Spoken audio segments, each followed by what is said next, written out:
Eu estou conversando demais aqui, não abri a minha. Judas.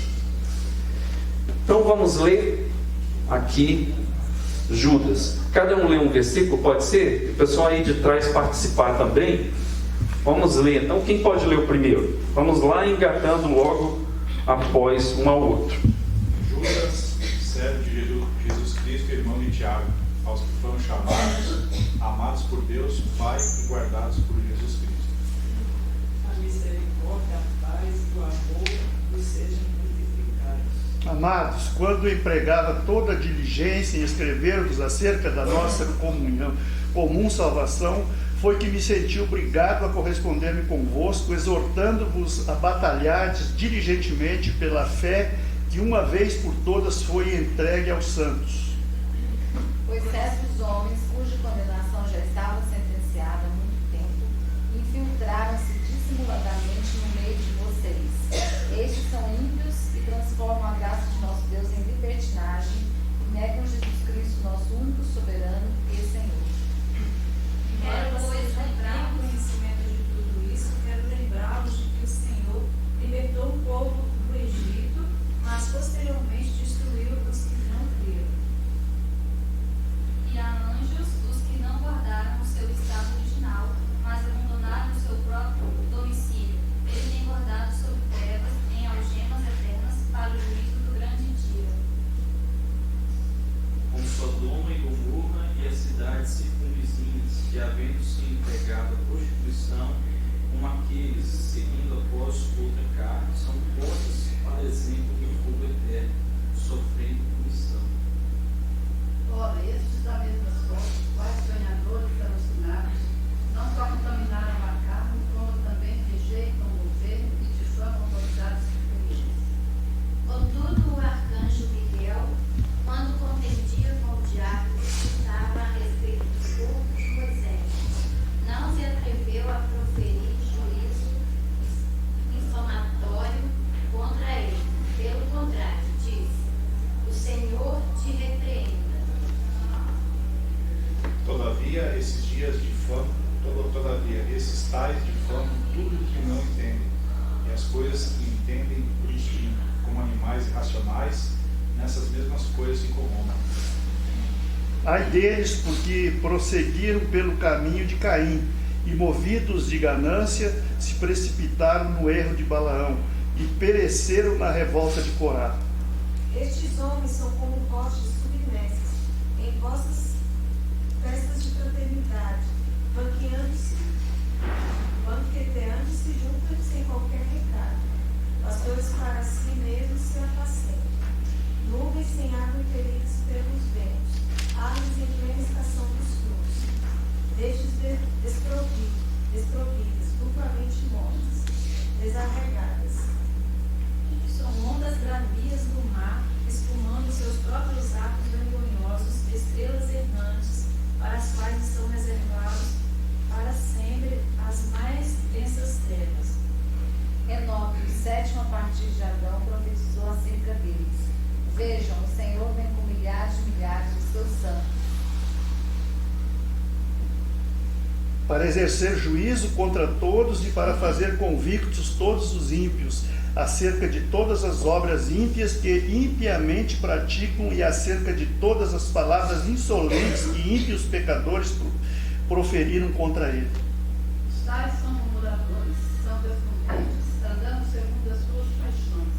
A sua boca vive proclamando grandes arrogâncias, são acusadores dos outros por motivos interessantes. Vós, porém, amados, lembrai-vos das palavras anteriormente proferidas pelos apóstolos de nosso Senhor Jesus Cristo. Eles diziam a vocês: nos últimos tempos haverá zombadores que seguirão seus próprios desejos ímpios.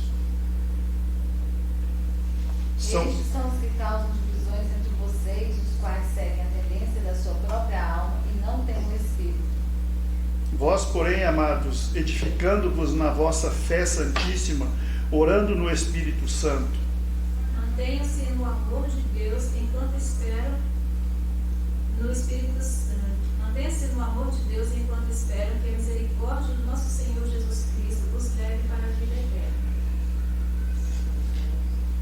Tenha compaixão daqueles que duvidam, a outros salvem, arrebatando-os do fogo, a outros ainda mostrem misericórdia com temor, odiando até a roupa contaminada pela carne. Ora, aquele que é poderoso para vos guardar dos tropeços e para vos apresentar como reputação imaculado diante da sua glória. Ao único Deus, nosso Salvador, mediante Jesus Cristo, Senhor nosso, glória, majestade, império e soberania, antes de todas as eras e agora, por todos os séculos. Amém. Ok. Perguntas de praxe. Quem está escrevendo a carta? Quem está recebendo a carta? E como eu divido essa carta?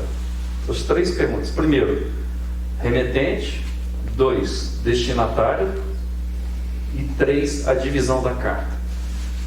Vamos fazer o exercício agora, 5 minutinhos para a gente pensar nesses que são citados aí. Então a gente tem uma carta. Tem 3 coisas numa carta do Novo Testamento que sempre vão aparecer.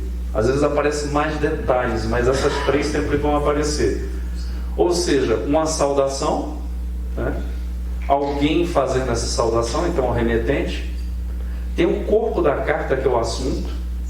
E depois você tem o quê? A saudação final. Então sempre tem esses 3 elementos. Uma saudação inicial. 2, o corpo da carta, que vai trabalhar o assunto da carta. E 3, vai ter o quê? Ou uma saudação, ou o que nós vamos ver hoje, a chamada doxologia. Doxa no grego é o que? Glória. Então, quando fala de doxologia, é glorificação de Deus. A palavra doxa significa reluzir. Então, quando o autor fala em doxologia, ele fala de quê? Reluzir a glória de Deus, ou seja, ele vai reconhecer características do caráter do Senhor. Então, há autores que diferenciam glorificar de louvar. A glorificação, nós glorificamos a Deus pelo que Ele é. Vamos falar do caráter dele. Por exemplo, o caráter de Deus, nós poderíamos falar justo. O que mais? Alguém falou aí, santo. O que Deus é na Bíblia? Soberano, amoroso, o caráter do Senhor. Juiz, longânimo, misericordioso. Olha o tanto, a gente vai aqui. Se eu quisesse resumir todos os atributos, todas as características do caráter de Deus numa palavra, o que eu diria? Os puritanos faziam muito isso. Santo. Por isso, quando Isaías fala santo, santo, santo, no hebraico é 3 vezes santo, 3 vezes santo, 3 vezes santo. O que o hebraico está querendo dizer com isso? A repetição no hebraico, nesse caso aí, é para dizer assim: Deus é santíssimo. Ou seja, não dá para expressar em palavras humanas o que Deus é. Então a doxologia é isso. O louvor é pelo que Deus faz. Por exemplo, o que Deus faz? Salva, cura, perdoa a questão natural, criação. Gente, você olha uma chuva dessa, eu não gosto de chuva porque desfaz minha escovinha regressiva. Né? Tem gente que fala escovinha regressiva, progressiva, platônica, fotônica, de chocolate. Tem escova de tudo que é jeito. Enfim, bateu a água para a escova estar desfeita. Mas a gente olha essa chuva e fala, há um tempo atrás a gente ficou o quê? Racionando água. Então o que a gente tem que fazer hoje? Glorificar, porque a chuva é uma bênção de Deus. Por exemplo, quando você vê um dia ensolarado, acho que uma semana aí atrás, cada dia maravilhoso, você amanhece assim um sol lindo. Eu imagino lá na casa da Zelma, né? Assim, naquele sol, você vai ali com a caneca de café e vai lendo a Bíblia, orando e adorando o Senhor, é maravilhoso. E os passarinhos cantando. Os passarinhos, né? Dá para entender, a natureza, ela também é um feito do Senhor, a gente vai e glorifica. Com várias coisas, irmãos. Por exemplo, você pode glorificar a Deus que Ele deu inteligência para Santos Dumont para fazer um avião. Gente, avião é... Já imaginou aquele bichão voando ali? O peso que ele tem? Gente... E carro, e roda. Já imaginou a pessoa fabricar uma roda? É um negócio espetacular. Prédio desse aí, né? Prédio. Você vê, por exemplo, internet, eu fico de cara, como diz o adolescente, né? Se pudesse comunicar, o WhatsApp, antigamente você ligava para a casa da pessoa, né? A pessoa não estava, pronto, aí às vezes ligava de novo, não estava, ligava no outro dia, não estava, aí ficava talvez 3, 4 dias tendo que falar alguma coisa importante, não conseguia. Isso a gente tem que glorificar o Senhor. Às vezes é mal usado para ficar rindo do irmão. Isso aí. Dá para entender isso? Então, quando fala de doxologia, no final do texto, a glorificação pelo que Deus é.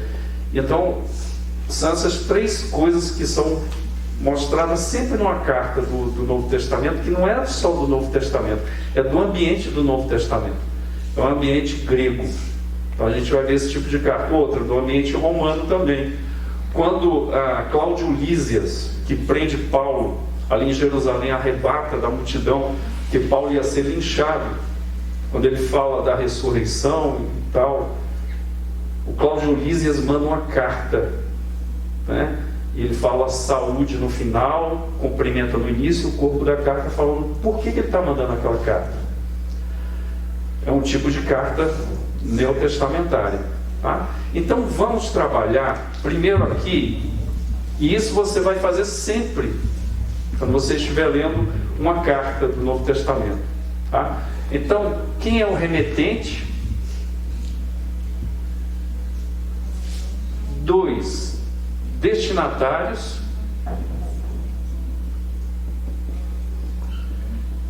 E 3, qual é a mensagem? Então, quando você estiver lendo, você já vai lendo com esse viés, é costume. Você vai interpretando o remetente, para quem ele está mandando o seu escrito e qual a mensagem que ele está colocando.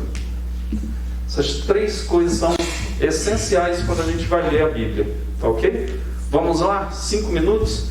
Pode ser grupo de 3, porque se 2 brigarem, um separa. Entendeu? É isso aí. Então, o remetente. Remetente é quem? Judas, servo de Jesus Cristo e irmão de Tiago. Isso aí é o quê? Por exemplo, o que é que você vai fazer? Quando você estiver estudando o texto, aí você vê intratextualmente, ou seja, dentro do texto que você está estudando. A gente está em Judas, né? A gente vai pegar ali, de cara eu te digo que não é o Judas Iscariotes, que ele já tinha morrido. Graças a Deus. Ele pode ter escrito. Em outra reencadernação, né? Eu coloquei que não poderia ser. Poderia. Então, o que a gente tem que fazer? Hoje tem ferramentas na internet, você não precisa gastar um centavo. Você coloca, por exemplo, Judas, vai aparecer todos os versículos que tem a palavra Judas. Por exemplo, a ferramenta, quando você usa assim, a que eu usei, vai dar Judá também. São 44 vezes que aparece a palavra Judas ou Judá, sendo ela sujeito, sendo ela objeto direto, e aí por diante. Não importa a função sintática da palavra. 44. Dessas 44 vezes, Judas e Tiago, tem 6 Judas e 6 Tiago. Porque Judas é irmão de Tiago. Você vai perguntar, que Tiago? Por exemplo, eu chegar aqui na igreja para Zelma, estou chegando aqui, estou visitando a igreja, ela não me conhece, mas eu conheço um membro daqui da igreja. Fala assim, Zelma, cadê a Cibele? Qual Qual delas? Primeira pergunta dela. Porque tem a Cibele Vedovati, que é Oliveira também, né? Tem Oliveira para ajudar. Tem a Cibele Oliveira, que não é a Vedovati. Tem a Cibele do Enoque e a Cibele do Davi. E tem a Cibele do Davi também. Cibele Bessone. Acho que é isso. Dá para chegar no Não, a do Endo eu falei, que é a Oliveira. 3. Eu pergunto que a Zé falou, você quer falar com qual Cibele? A gente ia... Não, é a Cibele do Enoque. Ah, tá, ela está ali. Ok, irmão de Tiago. Que Tiago é? Elias, né? O Elias é um picareta, por exemplo.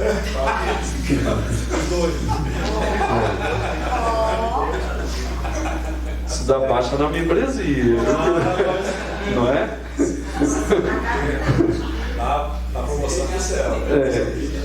Dá para entender isso aí? Então a gente tem que saber. Por exemplo, então tem 6 Judas, 6 no Novo Testamento. É um nome muito comum, irmãos. E a pessoa era identificada, não tinha geralmente sobrenome naquela época. Então era, por exemplo, nós falamos aqui Cibele do Enoque. É uma identificação de que Cibele a gente está falando. Mas tinha 2 identificações no mundo do Novo Testamento e também no mundo judaico. Que era o quê? A região de onde a pessoa nasceu, Judas Iscariotes. É um local. Por exemplo, Judas, e aí tinha outra designação, que era a filiação. Judas, filho de Tiago. Tá? Então, essas 2 designações que tinham para identificar que pessoa era aquela que a gente estava falando. O nome era muito comum, muito usado. Por exemplo, o nome João era muito usado, Simão. Tinham vários Simões. Então, que Judas é esse? A gente sabe, pela Bíblia, que é o quê? Judas, irmão de Tiago. Então, os 6 Judas, primeiro, que eu coloquei aqui, Judas Iscariotes. O outro Judas, Judas Tadeu, que aparece às vezes Judas e aparece Tadeu, é no corpo apostólico. Você vai ver lá nos 3 evangelhos o grupo de apóstolos. Esse Judas Tadeu é um dos que é apóstolo do Senhor. O outro, Judas, irmão de Jesus, que a gente viu aqui nesse texto. O quarto Judas, o Judas Galileu, que foi um rebelde político, que se levantou contra Roma, contra a dominação romana. Está lá em Atos 9 e 11. E também o Judas, um discípulo da cidade de Antioquia, onde Paulo estava hospedado. Aí o rapaz lá recebe a orientação para ir lá atrás de Paulo e fica com medo, né? Então ele não quer ir lá libertar Paulo. É na casa do Judas, está vendo? 6 Judas. Aí, isso não vai resolver a nossa questão. A gente sabe que não é o Judas Iscariotes, por quê? Porque essa carta, a gente vai ver daqui a pouco, por fontes extra-bíblicas, estão falando que Judas é esse. A gente não sabe intratextualmente. Foi no Novo Testamento, está vendo como é que eu fiz aqui o exercício? Fui no texto, nada, não me resolveu. 2, aí eu vou para o Novo Testamento, não me resolveu. Não resolveu quem é o autor. Irmãos, eu não vou saber ao certo quem é esse autor. Isso tem algum problema? Não, porque o nosso negócio é com o texto. Para nós esse texto é inspirado. Então a gente quer saber elementos, porque pode ajudar na interpretação do texto, se a gente saber mais alguma coisa. No caso aqui, a gente está fazendo um exercício, porque eu acho importante isso, porque a gente vai em outros textos da Bíblia, a gente vai aprendendo mais. Mas se a gente chegar e não souber quem é Judas, a gente vai ter problema de interpretação. Não vai ter problema de interpretação. Por exemplo, o texto de Apocalipse diz lá, né, de João. Mas que João é esse? A gente não sabe também.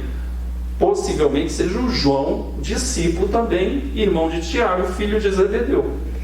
Que eles eram discípulos do amor depois, mas antes era Boanerges. Cada um andava com a peixeira, né? Gostava de confusão. Boanerges é filho do trovão, cabeça quente, esquentado. Já viu a pessoa que fala assim, fulano é esquentado? Eram os 2. Jesus está passando numa aldeia de samaritanos, aí vai perguntar se tem hospedagem, eles negam porque Jesus é judeu. Aí o João e o Tiago falam, se o Senhor quiser a gente ora e manda fogo em todo mundo aí, está resolvida a questão. Tá? Então eles eram Boanerges, mas depois se tornaram, no caso do João, o João, né? O discípulo do amor. Agora, nós não conseguimos saber quem é esse Judas. Vamos ver Tiago. Você fala que é irmão de Tiago. Quantos Tiagos tem? 6 Tiagos. Que Tiago é esse? Então, tem um Tiago, filho de Zebedeu, que é irmão do João, que faz parte do corpo apostólico. Tem um Tiago, filho do Alfeu também, que faz parte dos apóstolos. Tem um Tiago, o irmão de Jesus, que não faz parte do corpo apostólico, mas foi o primeiro pastor, possivelmente, da igreja de Jerusalém. E ele é muito atuante, é um homem atuante. Por exemplo, o primeiro concílio da igreja, capítulo 15 de Atos. O Tiago que dá o voto de Minerva ali sobre o que os gentios têm que guardar em relação à lei de Moisés. Sangue de animal sufocado, relações sexuais ilícitas. Fazem bem se vos abstiverem disto. Pronto. Ele manda. Ele ouve todo mundo, mas quem dá o voto final é ele. Ele é o pastor da igreja ali, irmãos. Está claro isso. E olha que ali tem Pedro, ali tem João, Paulo chegando. Então tem gente de peso ali, pessoas muito importantes para a igreja, né? Ali você vai ter também Tiago menor. Por que é chamado menor? Talvez ele fosse mais novo. Por exemplo, irmãos, o mais novo dos discípulos talvez foi o discípulo João. Foi chamado aproximadamente com 17 a 18 anos. Então João é o único dos apóstolos que não morre por martírio, não é perseguido por causa da função dele do evangelho e não é morto. A palavra martírio no original significa o quê? Testemunha. Mas com o passar do tempo, principalmente com a perseguição da igreja, o que acontece? As testemunhas do Senhor eram perseguidas e mortas. Por isso que martírio toma a conotação de outra palavra, que é o quê? É alguém que é morta por uma causa. Então nós vamos ver ali o primeiro morto por uma causa no Novo Testamento foi Estevão. Estevão foi o primeiro. Esse nome é lindo, né?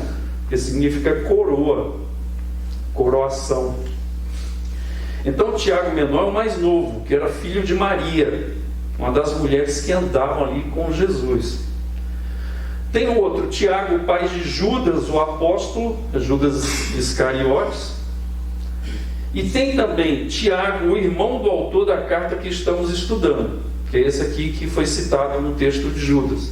Então 6 Tiagos, 6 Judas. Como é que a gente vai resolver? Irmãos, a gente vai nas fontes do Novo Testamento. Usou ali, não deu para resolver, não tem condições de resolver. Quem Tiago é esse? Irmão do Senhor. Está falando irmão de Jesus, não é? Está falando que é irmão de Jesus. Mas será que é irmão mesmo? Essa é a grande questão. Agora, a gente vai para as fontes extra-bíblicas, ou seja, os pais da igreja. Por exemplo, eles que falaram a respeito desse Tiago e do Judas, mas principalmente do Tiago. Por exemplo, Flávio José, que é um judeu. Se você for conversar com um judeu, não cite o nome de Flávio José. Por quê? Porque ele foi para Roma e passou a ser cidadão romano, sendo que ele falou para todos se suicidarem. Quando se suicidaram na invasão romana, ele não se suicidou, se entregou a Roma e se tornou protegido do imperador. Então, para o judeu mais firme, vai dizer: esse é um entreguista. Como diz o outro, um traidor. Então não me fale dele. Flávio José, ele fala que no Sinédrio, esse Tiago foi morto e apedrejado pelo Sinédrio em 62 depois de Cristo. Então, se foi esse Tiago aqui, é esse que José está falando. Fala que era irmão do Senhor, irmão do Senhor Jesus. Ele cita uma fonte muito importante. Flávio José, em Antiguidades, é o historiador do início da igreja, mesmo sendo judeu. Ele vai falar sobre isso. Outros relatos, Clemente de Alexandria, que viveu entre 150 e 217, ele vai falar que é o irmão do Senhor. Outro, aqui é Orígenes. Orígenes foi o primeiro homem a fazer as colunas da Bíblia, 6 colunas, por isso chama o livro dele Hexapla, que vai colocando textos no hebraico, no aramaico, no grego, para fazer a interpretação do texto bíblico. Foi o primeiro. E o livro dele, você pode entrar na internet, o Hexapla, vai aparecer a foto e vai mostrar 6 colunas. Orígenes também, ele foi um homem muito importante na cultura bíblica. Ele diz a mesma coisa. Atanásio a mesma coisa. Jerônimo, que foi aquele que criou a Bíblia Vulgata, que depois, no século XV, no Concílio de Trento, foi colocado como texto inspirado. Detalhe, só para abrir um parênteses aqui: os 7 livros e os acréscimos ao livro de Daniel e acréscimos ao livro de Baruque foram colocados por ele e foi feita uma nota explicativa, falando que não eram livros inspirados, eram livros inspirativos. Ou seja, quando você for ler e pregar, quando você for pregar a Bíblia, esses textos não devem ser pregados como textos inspirados. Ele pôs isso. Mas o uso desses textos pela igreja nascedora até o século XV foi se tornando o quê? Um uso comum, como se fossem textos inspirados. E aí passa a ser o quê? Considerado no Concílio de Trento como textos inspirados. Então, hoje a Igreja Católica tem um cânon diferente do Antigo Testamento nosso. O nosso Antigo Testamento está igualzinho em conteúdo à Bíblia hebraica, igual, sem tirar nem pôr. A única diferença é a organização dos livros, ok? Então tem a organização, os judeus se organizam em 3 partes: Torá, profetas e escritos. 3 partes. A gente faz o quê? Pentateuco, livros históricos, poéticos e proféticos. Então a gente faz essa divisão, que é errada, diga-se de passagem. Para estudar o Antigo Testamento é errado. Você tem que ir na divisão hebraica. Orígenes, Atanásio, Jerônimo, que eu falei agora, e Agostinho de Hipona, bispo de Hipona. Também todos eles diziam que esse Tiago é irmão do Senhor. Então Judas é meio-irmão do Senhor e Tiago é meio-irmão do Senhor. Ok? Por esses nós temos o que? É aceito como Judas, meio-irmão do Senhor, e Tiago, meio-irmão do Senhor. Isso aí é aceito desde essa época, desses escritores que têm essas evidências. Então, por essas evidências, a gente aceita que esse Tiago e esse Judas, graças a Deus que não é os Iscariotes, né, são meio-irmãos do Senhor. Meus irmãozinhos destinatários, como é que a gente vai resolver essa parada aí? Os que foram chamados são os amados em Deus Pai e parados em Jesus Cristo. A gente não sabe, irmãos. Pelo contexto, você pegando uma comparação com o 2 Pedro, nós vamos ver o quê? Possivelmente é o quê? Agora, você não sabe quem são. O texto não vai dizer, não dá para você saber, nem porque não tem nome aqui. Então não dá. Por exemplo, Diótrefes, a gente viu, né? A gente viu Gaio. Dá para a gente mexer, igual a gente viu Tiago aqui e Judas. Mas como é que a gente vai fazer agora? A gente pode tentar montar um destinatário. De que forma a gente faz isso? Olhando a forma dele falar. Por exemplo, se eu falasse assim: Tiago, irmão do cabra da peste, Tiago da gota serena, Tiago, né, vou falando esses termos lá do Nordeste. Você tinha certeza que era mandado para onde esse negócio? Para o Nordeste.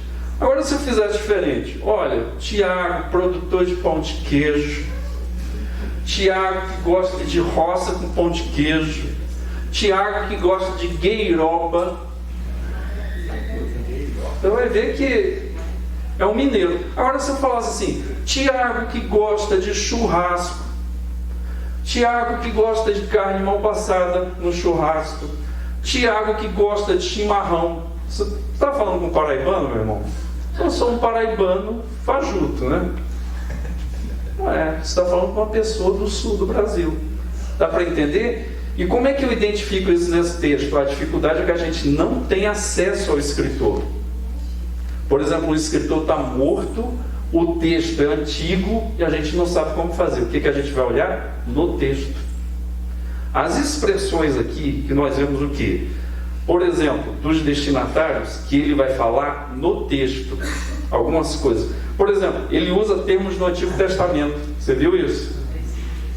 Fala de quê? Vamos lembrar de alguns aí.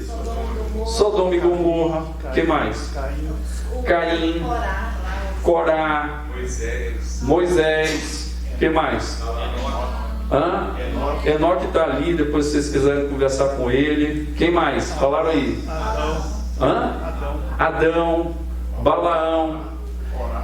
Corá. Então são personagens da cultura o quê? Judaica. Então isso já é uma orientação muito boa, mas tem mais coisa. Por exemplo, ele fala o quê? A forma dele escrever é uma forma tranquila?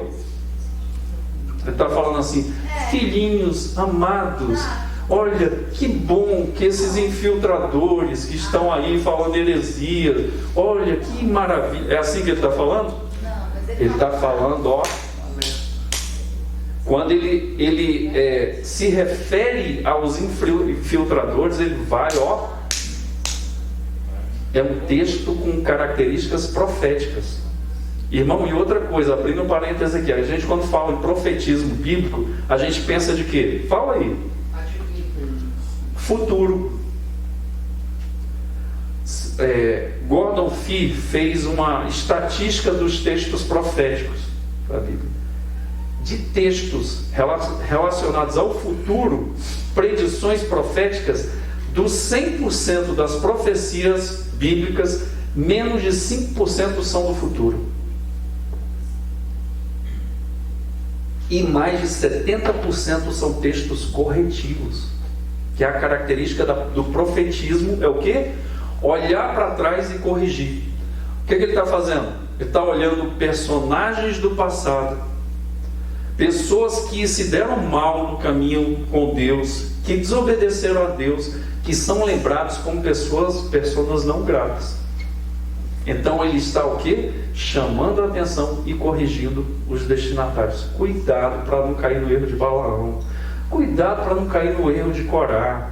Cuidado para não cair no erro de ficar zombando. Eu já vi crente assim: está repreendido, Satanás. Não leu a Bíblia, irmão. Você nunca faz isso. Tem que falar: o Senhor te repreenda. É o que está escrito aí. E quem estava falando isso, irmão, não é comedor de bode, jabá não, nem sarapatel e nem churrasco. É Miguel, meu amigo. É ó. E ele fala com Satanás, mas ele respeita. Olha só. O Senhor te... E diz lá, ele não lança impropérios. Ele fala: o Senhor te repreenda. Aí você pode ir de com força, meu irmão. Porque tem crente soberbo, irmão. Tem crente soberbo, tem crente mal informado. Porque a gente não lê Bíblia e não medita, irmão. Então o que acontece? A pessoa entra numa batalha espiritual com as armas erradas. A gente tem... Vocês viram aqui, a gente está falando do apóstolo Paulo há várias semanas. Hoje vai falar do escudo da fé. Não falou em nenhuma vez lá nesse texto, nenhum texto do Novo Testamento, tá? Fala assim: faça um mapeamento espiritual, faça não sei o que. Irmão, não precisa disso. As armas são o quê? A armadura de Deus, couraça da justiça, o capacete da salvação, palavra da verdade, o cinturão da verdade, a palavra de Deus, que é a espada do Espírito, o escudo da fé, os pés calçados com a preparação do Evangelho da Paz. Se você andar em integridade, obedecendo o Senhor, servindo o Senhor, irmão, você não tem que se preocupar com essas coisas. Você está preparado para a batalha e Deus te dá a vitória, para a glória dele. Então, meus irmãos, nós vemos aqui, por exemplo, qual é a característica desse texto?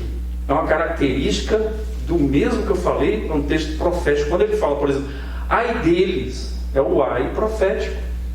Quando os profetas falavam ai, que Jesus repete profeticamente no Novo Testamento, no capítulo 23 de Mateus, ele está dizendo que Deus vai detonar você, Deus vai vir com juízo sobre você. É isso que ele está falando. E é exatamente isso aqui. Então o que o texto está dizendo? Juízo de Deus contra essas pessoas que estão se infiltrando. E o pior, irmãos, os crentes não estão vendo. Na festa de banqueteamento de vocês não enxergam que esses caras são esses aqui. E várias características, como nós vamos ver, dessas pessoas que não são de Deus, parecem que são de Deus, mas não são. Quem é aqui do tempo de Denorex? Gostei, Gaúcho. Parece, mas não é, meu irmão. O cara usava um negócio lá que parecia Denorex, mas não era. Ouviu falar, né? Estou até querendo crer nisso. Tá bom, também creio. A avó dele me contava. Socorro, estou até querendo crer nisso. Vocês sabem dessa do estou até querendo crer nisso, né? Quando eu era seminarista, eu ia lá na congregação Cocalzinho, não, era assim, Edilândia, Cocalzinho e Corumbá de Goiás, lá da Filadélfia do Guará. A gente ia com a Kombi. O pastor aprendeu a servir ceia e tal. A gente ia lá. Quando entrava, o Moisés está rindo ali, queria junto, né? Aí quando entrava, tinha um senhor vestido com roupa de camponês, com espora, dentro da igreja. Ele colocava o cavalo na porta e sentava no último banco. O nome dele era Seu Roque. Aí a gente pregando lá, porque Jesus é bom, ele gritava lá, toda palavra tinha um eco. Eu, Seu Roque, tá até querendo crer nisso. Aí um dia um amigo meu, seminarista, como diz aqui, esquentado, bonés, pregando, eu falei, hoje o caldo vai entornar, pensando comigo. Aí daqui a pouco o irmão falando, e eu, tá até querendo crer nisso. Tá até querendo crer nisso. Daqui a pouco ele parou assim no púlpito, o seminarista falou, Seu Roque, tenha dó. Aí ele gritou lá de trás, credo, ninguém pode falar nada nessa igreja. Aí perturbava. E outra coisa que ele falava sempre, aí um irmão dando testemunho, irmão, o diabo está atrás de mim, e ele gritava lá, tem que sofrer para aprender. Era esse velho encapetado aí, todo domingo era esse homem. Então, meus irmãos, aí ele ia para outra igreja depois, perturbar. Então, aqui é oráculos de juízo, ou seja, é uma palavra profética de correção para quem? Para quem andar com essas pessoas, tome cuidado. E ele vai falar aqui de várias coisas, personagens do Antigo Testamento, como vocês falaram, por exemplo, no verso 5, Egito. Ele vai falar no verso 6 em anjos caídos, né, que a gente depois vai entrar mais nisso na outra semana. Sodoma e Gomorra, que é exemplo de quê? De juízo de Deus. Outro, arcanjo Miguel contra o capiroto Mor, né? Então, Caim, Balaão, Corá, todos maus exemplos. Por exemplo, 1 João fala que Caim era do diabo, irmãos, porque odiava o seu irmão. Então, não é coisa boa, quem é comparado com Caim não dá, né? Balaão vendia coisas, fazia a parte de prostituição sexual para que o povo de Israel se envolvesse com os deuses ali de Balaque. Corá, rebelde, todas as características que ele está usando na sua carta. Enoque, falando do juízo que diz lá em 1 Enoque, são 4 livros de Enoque. E aqui, meus irmãos, só um pit stopzinho, um parênteses. Esse Enoque aqui é da literatura chamada literatura apocalíptica. Qual a característica da literatura apocalíptica? O século II a.C. e século II depois de Cristo. Foi uma literatura, não vai dar para a gente trabalhar aqui, né, porque não é um assunto, mas foi tocado. É uma literatura que fala o quê? Que o Messias está voltando.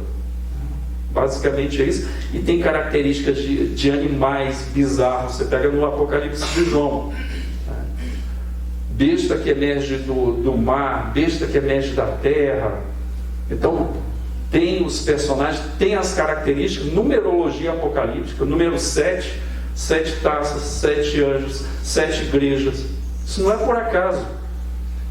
7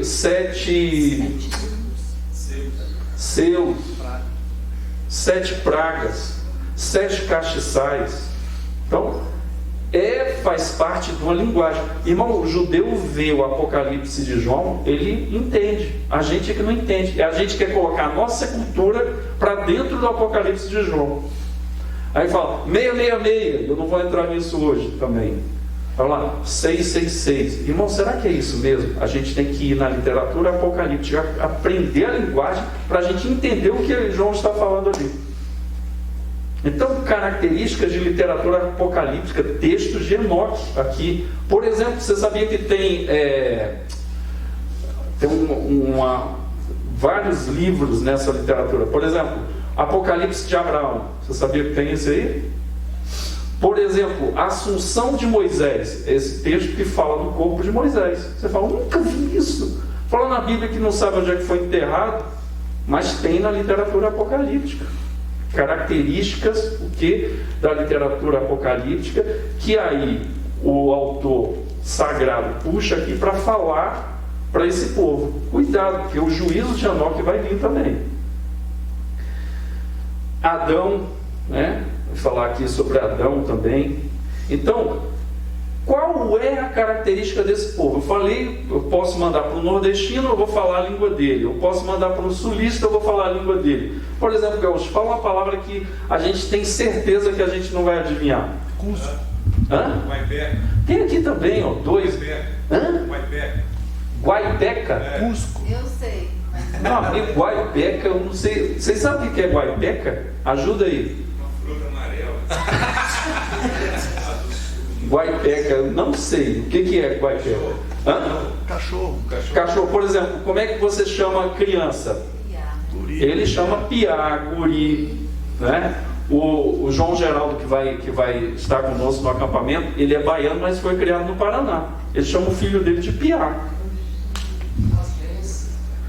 Não é? Então, dá para entender que esse grupo, eu não posso dizer, são todos judeus aqui que estão recebendo essa carta. Cristãos judeus. Eu não posso dizer, mas eu posso dizer, por exemplo, talvez a liderança dessa igreja seja judaica, ou talvez a maior parte desses destinatários sejam judeus convertidos. Eu não posso falar isso? Por quê? Porque o assunto traz exemplos do quê? Da cultura hebraica. Então, esse grupo não tem como saber ao certo, né? Por exemplo, Paulo diz, carta de Paulo aos Romanos, a igreja em Roma. Eu tenho um monte de informação sobre isso, mas esse aqui eu não sei. Então são o quê? Judeus convertidos, talvez a maioria da igreja, uma grande parte da igreja, ou a liderança dessa igreja estava tendo esse problema, tá? São os destinatários. E qual é a mensagem? Qual é a mensagem? É perseverança, não é? Guardar fé. Todo é perseverança, para eles continuarem firmes. Entram no meio, mas eu acho que para mim a perseverança seria. Perseverança. Jéssica Pedro pediu. Está falando baixinho. Contra os falsos mestres. O que mais? Quem quer falar? Defesa da fé. Defesa da fé. Se fosse hoje, na igreja de hoje, para ficar chique, fala apologética. Já viu como o crente gosta de inventar coisa, meu irmão? Que mais? Alguém queria falar? Oi? Sim, faz parte. Irmãos, vamos ler o verso 4. Verso 4.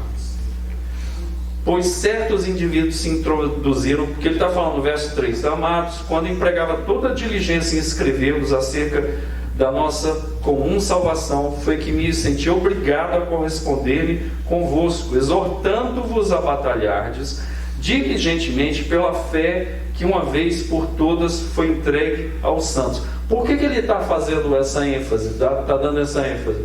Para batalhar diligentemente pela fé de uma vez por todas que foi entregue aos santos. Por que ele está falando isso? Está chamando a atenção, falando, Milton, continua firme, cuidado, Milton, cuidado, batalha pela fé que você recebeu. Tem outros, né? Então vamos mexer agora nas peças.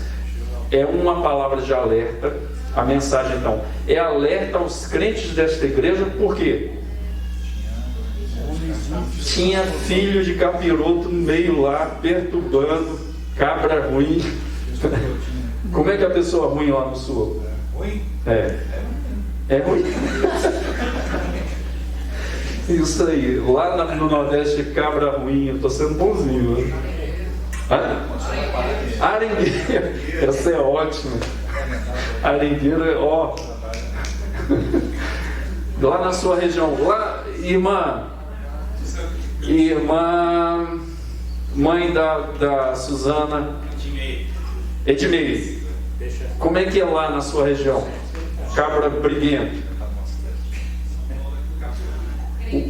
Encrenqueiro, Enoque, como é que é lá?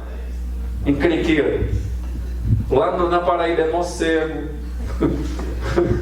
Você já foi tirar um nó cego, meu irmão? É ruim demais, é complicado. Tá? Então vamos juntar a mensagem agora. O quê? Alerta aos cristãos dessa igreja por causa de quê? Por causa de difamadores, ou por causa de pessoas descrentes que estão colocando doutrinas erradas lá. Seria mais ou menos isso. A gente pode arrumar essa coisa. Dá para entender isso? Ele vai falar tudo agora sobre esses caras, características dele. Cuidado, e vai mostrar por que ele está alertando. Por que eles não são pessoas que devem ser seguidas. Tá ok? É isso que vai ser trabalhado aí. Meus irmãos, agora vamos fazer a divisão da carta. Essa é a mesma mensagem, mais ou menos, de 3 João, não é? Exatamente. Aí lá tem uma heresia que é o quê? Qual é a heresia de lá? 1ª, 2ª e 3ª João. Principalmente 1ª João. O que é? Sobre Jesus. Ele não vem em carne. Porque para esses a heresia é o quê? A carne é má. Se Jesus vem em carne, então ele é mau. Não, Jesus não é mau. Eles vão criar uma estrutura para dizer como Jesus veio. Por exemplo, tem gnósticos que vão dizer: Jesus foi até a cruz e quando foi crucificado ele saiu do corpo de Jesus de Nazaré. Aquele que foi crucificado não é o Jesus em carne, porque ele não pode ter vindo em carne. Então é uma aparição. Por isso que você vai ouvir falar numa doutrina chamada docetismo, que vem do grego dokel, que é a aparição. Eles vão usar isso. E eles falavam o quê? Já que a carne é má, você pode se prostituir. Aí João no início da carta vai falar o quê? Aquele que anda com Deus. Deus é luz, não há nele treva nenhuma. Então aquele que diz assim: eu ando com Deus e eu saio para a balada, eu ando com Deus e me prostituo, eu ando com Deus e dou cheque sem fundo. Cheque sem fundo é ótimo. Cartão sem fundo e tal e tal e tal. Eu que crio confusão, vou para a igreja, louvo com as mãos para cima e depois eu fico fazendo assim no trânsito. Entendeu? Você sabe da história, né, que eu contei. Ele fala: você não é filho de Deus. Por quê? Porque Deus é luz, não há nele treva nenhuma. Alguém levantou o dedo ali? Pois não, Senhor dito. Pastor, então, Senhor. Senhor. Aquele chamado pensamento, eu acho que aristotélico, questão do dualismo, isso tinha interferência nesse povo? Não é aristotélico, não, é platônico. É. 2 mundos. Tem sim. Tem de Plotino. Como é que eles têm essa relação? Assim? São escritos já, que já são. Sim. Século, desde Platão, século 4 para cá, para o início do cristianismo. Porque são 2 mundos, tem o mundo real e o mundo imaginário, que é esse mundo aqui. Aí tem o mundo das ideias, que é o mundo verdadeiro. Então você vive em 2 mundos. Aí tem a categorização. A última categoria, a pior que tem é a matéria. Por isso que tem o quê? Aí ele fala do quê? Do conhecimento, 1 João, que é um conhecimento que não é bíblico. Ele vai fazendo o quê? O conhecimento para subir na purificação, a chegar ao ponto máximo aqui dessa purificação. Essas pessoas, eles tinham acesso a esses ensinamentos? Tinha, com certeza. Aí tem o quê? A mistura do gnosticismo com o cristianismo. Por isso que Paulo está chamando a atenção, João, porque não tem o gnosticismo ainda, é um proto-gnosticismo, mas século 2 em diante a coisa descamba. Muitos cristãos misturados nisso aí. Beleza? E hoje em dia, irmãos, tem isso? Como tem, irmão? A pessoa pega uma comida, será que essa foi consagrada? Irmão, desconsagra, olha, põe para dentro. Agora, o que Paulo está falando aos Coríntios, não é o nosso assunto hoje aqui, só para dar uma pincelada, é o que? Cuidado para você participar de cultos que adoram outros deuses e se alimentando ali. É isso que Paulo está falando. Porque, irmão, e se for uma pessoa de uma religião estranha que fez o feijão que você está, né? Cozinhou o feijão, você foi no restaurante, nossa, eu comi feijão sacrificado, você nem sabe. Você tem que fazer orar, agradecer a Deus. Quem quis consagrar Satanás, problema dele. Porque a terra e tudo que tem nele, diz na Bíblia, que é do Senhor. Tá ok? O problema que Paulo está falando ali é o escândalo. É a mesma coisa com bebida, né? Bebida e carne. Ali Paulo fala aos Romanos e depois fala aos Coríntios. Por exemplo, beber é pecado, irmãos? Aí tem gente que fala, pastor Elias falou que não é pecado não, encher a cara. Pecador. Estou falando nada disso. Irmãos, eu tenho que ser fiel ao texto. Eu não posso falar o que você quer ouvir porque você acha que é estranho. O texto diz que não é pecado. Judeu toma vinho, irmão. Isso é da cultura deles. Agora, tinha uns caras à ceia em Corinto, meu amigo, que era chapinha para cá, chapinha para lá, chora-rita para cá, chora-rita para lá, velho barreiro para cá, velho. Ficava bêbado, escandalizava, e isso é o problema. Porque, primeiro, se embebedar. 2, alguém olhar para você e falar, não quero mais ir nem na igreja por causa daquele irmão. E você vai ter que parar de beber, irmão. O seu vinho e por aí afora. Dá para entender? Golpeando a consciência dos fracos. É isso que o texto diz. O que é que eu tenho que fazer? Eu tenho que tomar cuidado. Eu não tenho carreira solo no Evangelho. Eu tenho que, às vezes, negar uma coisa para mim não é nada demais em si, mas para o outro é. Se para o outro é, e está afastando ele de Deus, da oração, eu tenho que parar de fazer por causa dele. Agora tem crente que é cheio de mimimi, como diz o Chaves, né? Ah, não vou para a igreja, porque não é nada disso. O cara não é crente, não quer ir para a igreja e fica falando dos outros, né? Esse é outro departamento. Vamos lá agora para a divisão da carta. Vamos ter um tempinho para a gente trabalhar isso. Como é que a gente dividiria essa carta? Eu já dei a dica, tem a saudação e o final. Isso daí já está, né? Como é que eu faço nesse miolo aí, que agora eu já sei a mensagem, tá vendo como é importante? A mensagem de alerta contra falsos crentes com as suas falsas doutrinas, infiltrados no meio dessa igreja, tá? Como é que eu vou agora separar os assuntos aqui? Vamos fazer isso? De novo, vamos trabalhar. 5 minutinhos aí. Aí, ó, mais ou menos, né? 25 versículos não é tão curto, não. Eu achei legal que o Jadier falou um dia desse para mim, né? Poxa, mas 2 João, acho que foi 3 João, 2 João, como é que pode ter sido colocado no cânon bíblico, né? Aí ele falou uma palavra que eu achei maravilhosa, porque ele falou, um bilhete, é um bilhete mesmo. Autores que dizem que colocam como se fosse um bilhete. Por exemplo, Filemon. Autores que colocam bilhete, né? Um bilhete de Paulo, daria para escrever numa porção de papel, era caríssimo, irmãos. Você produzir um texto desse aqui, porque era o quê? Couro de animal. Tinha que matar, por exemplo, um livro de Isaías. Eu não sei ao certo, mas está aqui na minha cabeça 33 novilhos. Dá para entender? Boi, touro. E tinha o que? Peles de animais mais novos, né? De cordeiro, caríssimo. Para você conseguir era difícil, caro. Aí você fazia ali os códex, né? Os livros, antes os rolos, caríssimo para produzir. Numa igreja, irmão, quando Paulo mandava isso aqui, não tinha cópias disso aqui. Então juntava todos. Por exemplo, quando Paulo fala a Timóteo, aplica-te à leitura das Escrituras. Aí a gente lê aquilo, como é que a gente pensa? Igual a gente lê aqui, né? Estou lendo, não estou falando nada. Mas era leitura pública. A palavra é anagnóstico. Ou seja, uma leitura pública. Tinha alguém ali, líder da igreja, que era Timóteo, ia ler para os irmãos, porque não tinha cópia. Tem uma época da igreja que chamava Igreja da Bíblia Acorrentada, na Inglaterra.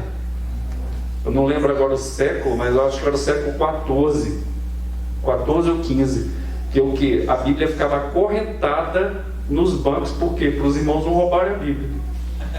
Crente ladrão de Bíblia. Igual um professor de filosofia uma vez na UNB falou assim, nervoso, um argentino, né? E eu quero saber quem foi o filósofo que roubou o livro que eu pus na biblioteca, porque ninguém lê aquele livro, só filósofo. Ele doou, chegou lá para preparar a aula dele do semestre, cadê o livro? Ele falou, só pode ser ladrão filósofo, né? Tem ladrão em tudo quanto é lugar, né? E tinha ladrão crente também, ladrão de Bíblia.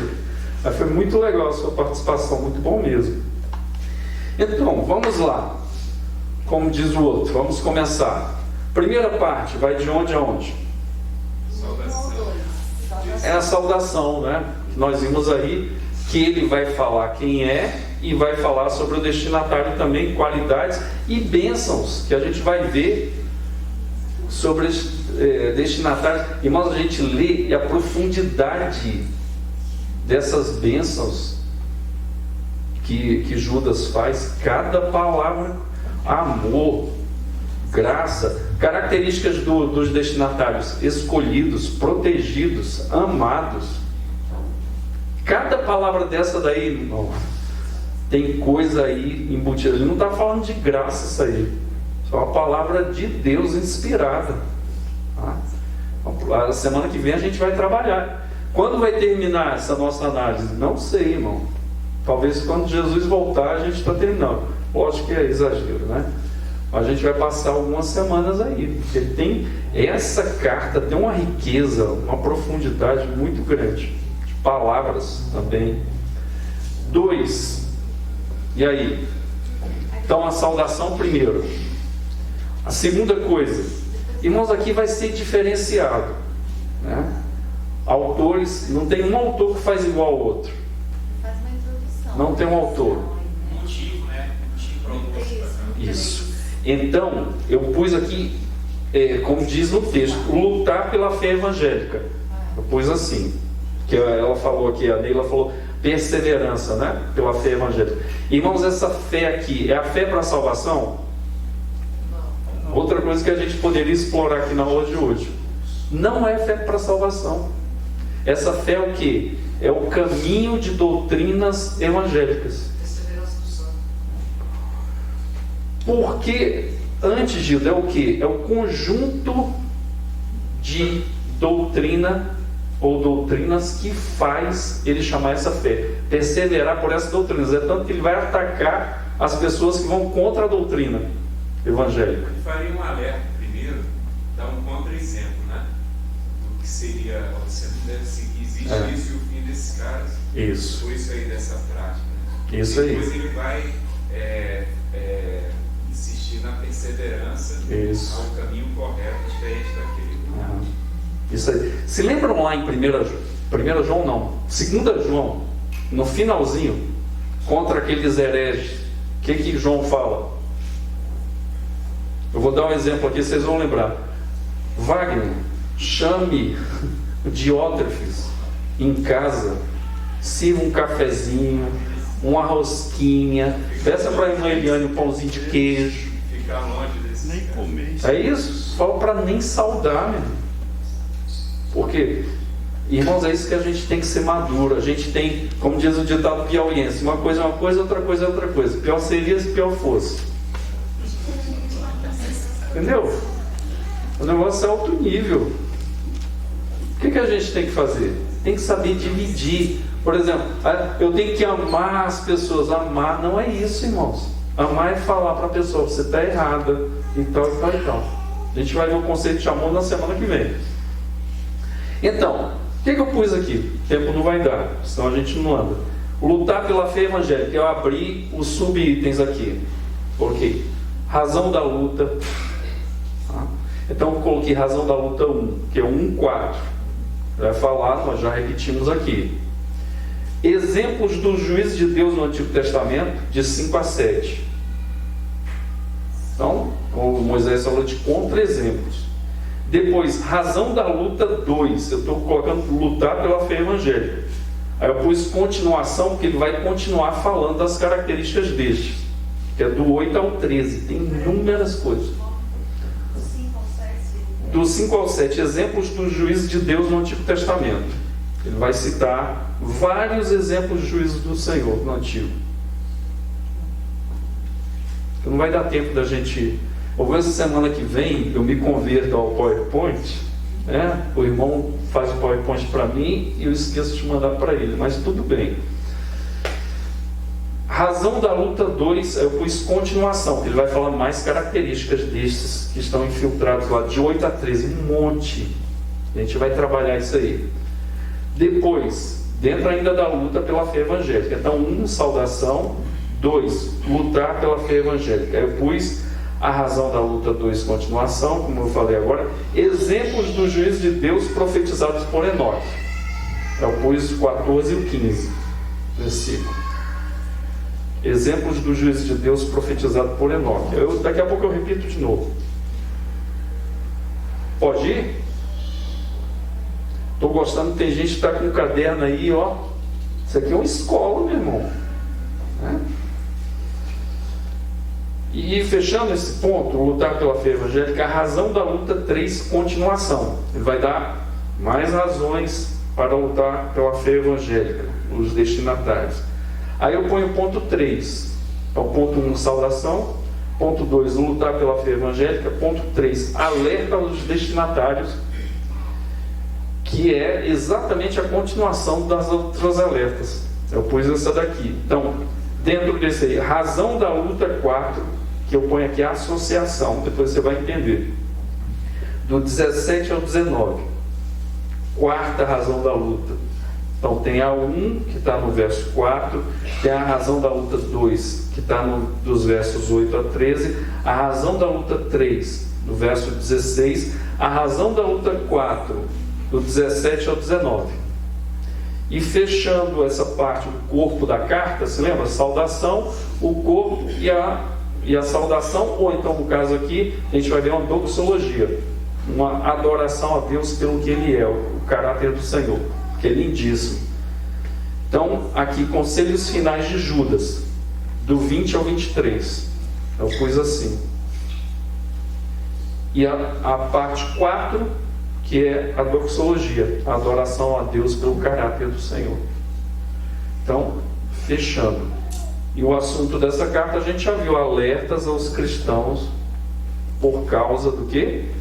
Desses que estão se infiltrando com doutrinas estranhas à doutrina de Deus. Seria a mensagem, o assunto. Ok? Então é isso. Aí, o que eu quero que vocês façam para a semana que vem? O que eu fiz no texto agora? Eu fiz perguntas para o texto. Por exemplo, eu fiz uma pergunta aqui. Quem é Judas e quais os adjetivos usados por ele a saudar os destinatários? Quem é Judas nós já vimos. E quais os adjetivos que ele usa?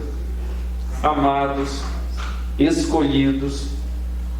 Por exemplo, irmão, eu gosto de riscar com a caneta preta. Tem um amigo meu que gosta, não tem nem aqui. Se ele tivesse aqui, ele não ia poder riscar. Ele gosta de riscar com um pincel, um professor amigo meu, azul. Por que eu peguei o preto? Uma pergunta muito profunda, você tem que pensar muito, viu? Porque eu quis. Eu gosto do preto. Aí você fala, não gosto do pincel preto, não, eu gosto do azul. O pincel que eu gosto é preto, dá para entender? Eu escolhi isso aqui. Irmão, Deus escolheu você, a eternidade vai mostrar, mas por que ele escolheu você e deixou o outro?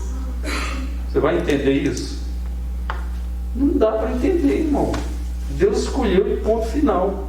Agora, que é maravilhoso ser escolhido por Deus. Agora, quem não é escolhido por Deus também não é bom. Nem vou entrar nesse tema agora. Perguntas que eu fiz ao texto eu responder. O que a gente faz geralmente? A gente toma decisões sem o texto estar falando nada. E esse é o problema das heresias no meio da igreja. Crentes, homens e mulheres de Deus, fiéis, que falam coisas que não estão na Bíblia. Por quê? Porque eles são maus? Não. Porque eles não leem a palavra e meditam na palavra. Esse é o problema. Agora tem gente como esse aqui que não são de Deus, que o texto está falando. Alguma pergunta, alguma colocação? A gente tem mais 2 minutos.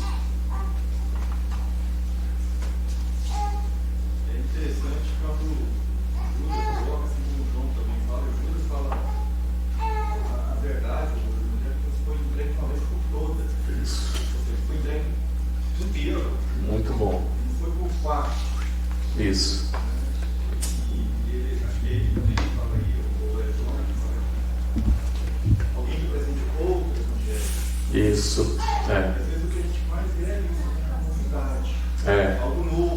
Sim. Perigoso. Por exemplo, a igreja do Apocalipse Éfeso, ela foi elogiada pelo Senhor porque uma igreja doutrinariamente perfeita. Mas qual o problema dela? Não ama. Uma igreja fechada. A gente tem que tomar cuidado com isso, hein? Por isso, quando vocês foram lá para o metrô, porque às vezes a gente pode ter uma doutrina perfeita, mas não amar as pessoas, não estar nem aí para as pessoas, não se preocupar com o pobre, não dar comida à pessoa que está passando fome, tá? Agora, tem igrejas que foram chamadas à atenção do Senhor. Por quê? Porque deixaram entrar a doutrina dos nicolaítas. Então a igreja assim, a gente vai atrair a multidão para ver. Eu já vi muito crente falar isso. A gente tem que fazer um movimento para atrair a multidão. Gente, a gente pode fazer o movimento, sabe como? Dando bom testemunho, falando a verdade, ajudando as pessoas, sendo fiel no trabalho, não sendo fofoqueiro. Tem crente fofoqueiro, viu, irmão? Brincadeira isso. Mas tem. A pessoa quer saber da vida dos outros, falar dos outros. Quando você anda assim, um colega de trabalho vai falar assim, poxa, o Johnny é diferente. E fica notando. Todo mundo está te vendo, irmão. Está medindo a tua vida. Como é que você trata os colegas e assim por diante. As pessoas veem você. Tá? Esse é o melhor método de evangelismo que nós temos. Um bom testemunho dos crentes. Onde anda. Porque a pessoa que fala uma coisa e vive outra, ninguém quer isso aí. A pessoa quer diferente. Né? Vamos orar? Deus, muito obrigado. Queremos te agradecer por esta manhã, onde esse texto que o Senhor nos deu, o Senhor promoveu ele, o Senhor guardou. Esse texto para chegar até nós foi tão difícil, né, Senhor? E o Senhor nos deu essa bênção nesta manhã de poder abrir com liberdade no nosso país essa Bíblia, poder ler, poder meditar, poder trabalhar juntos aqui o texto. Senhor, que riqueza! Que o Senhor nos dê essa gratidão sempre no coração. E, Senhor, nos livra das falsas doutrinas, Senhor, que vemos nesse texto. Que possamos, como diz aqui Judas, batalhar pela nossa fé, Senhor. Guardar o nosso coração daquilo que não procede de Ti. Nos abençoe e nos dê um coração inclinado para Ti, Senhor. Um coração fiel. Pessoas que orem ao Senhor, ó Deus, que busquem ao Senhor de joelhos. Pessoas que, ó Deus, cumpram o Teu querer aqui no mundo, Senhor, que sejam como luz do mundo e sal da terra. Queremos te pedir isto sobre nós, sobre os nossos filhos, sobre a igreja, Senhor. Ó Deus Todo-Poderoso, queremos, ó Deus, falar do Jesus bíblico, do Jesus verdadeiro, e não do Jesus inventado, um Jesus que não tem nada a ver com Jesus que está aqui no Novo Testamento. Que o Teu nome seja glorificado em nossas vidas. Nós oramos com a Tua graça, em nome de Jesus. Amém.